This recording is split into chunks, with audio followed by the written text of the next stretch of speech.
Brooksaw Antiques here. Today we have this 1973 Remington 1040 vintage portable typewriter. I'm going to show you how to use the functions and make sure they all work. Up top is the adjustable paper guide. It allows you to load the page in straight. And these are your margins back here. I'm going to set it at about 0 and 80, 85. About the length of a page.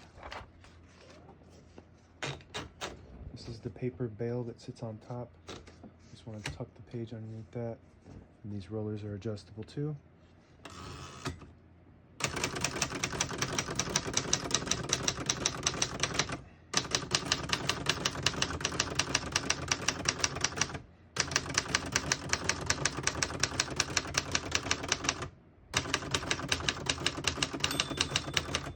Once you hear the bell, you're at the end of the margin. You hit the silent space, gets you back to the beginning. It skips 1, 2, or 3. Right now we have it on single, but if you want double, flip that switch. Actually 1.5, I think. 2, 2.5, 3. Yep, so this has half spaces. We're gonna keep it on single and finish typing, which is just 2 more characters. I was able to type most characters on one line because this has Elite Typeface, which prints 12 characters per inch. I'm going to put that back on 1 single space and type a sentence on this next line.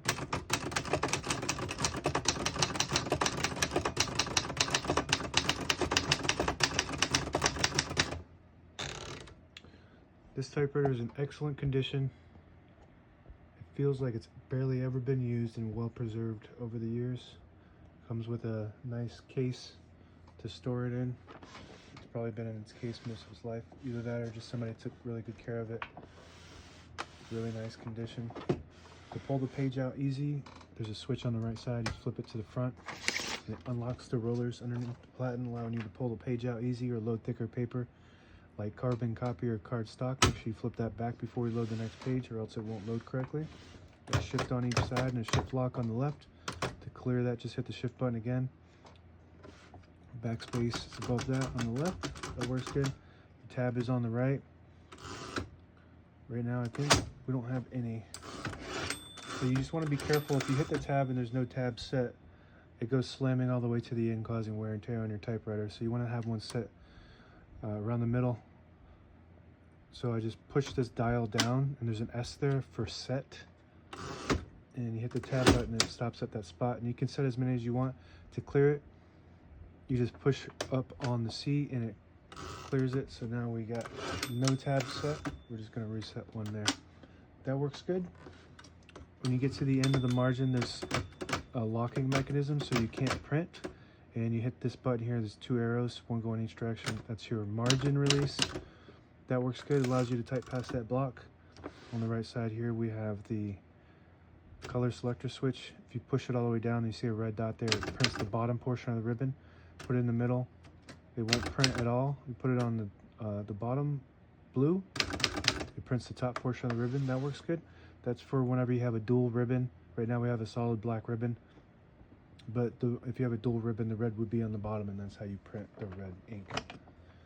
This pops right off, and it's plastic. All the brand new ribbons loaded on the left side, so it's pulling to the right. And if you want to switch that direction, you just flip this switch like that. And it's got an automatic ribbon reverse, so even if you switch the direction, it'll go back to pull into the correct direction because all the brand new ribbons loaded and it's pushing this little lever. You can't really see that. There's a lever in there. It'll push it and cause it to pull in the direction that has the least amount of ribbon. This is your touch control. This orange knob here. It's got a plus and minus on it, and if you turn it in the direction of the plus, which is clockwise, it'll load a spring back there. So when you hit the keys, you have to hit them a little harder. It just puts tension on the keys, so you just have to hit them a little harder, but they respond faster, so that's for more advanced typers. And this just pops right back on. By the way, this is plastic. The older ones were all plastic, and they were a little bit cheaper made. This is actually stronger plastic. And the internal frame is all metal like this. This portion of the frame is metal, so if you could take the shell off and everything else is metal. Really well designed and high quality manufactured. carriage release on each side, very smooth. This is your locking mechanism, so if you push this little lever to the back, it'll lock in the middle, so when you have it in the case, it doesn't damage the escapement, which is the gears that help move it one space at a time. And if you damage that, then you basically total your typewriter. Very difficult to fix, especially now you can't really find parts for these, so you want to protect that at all costs. And carriage release on this side, and this lever, if you push it back, it'll disable the spacing, so you can get to an exact spot on the page. If you flip it to the front, you hear those clicks. Each one of those clicks is a half a space. And that's it. Now available on eBay or Etsy. Search Brooksaw Antiques.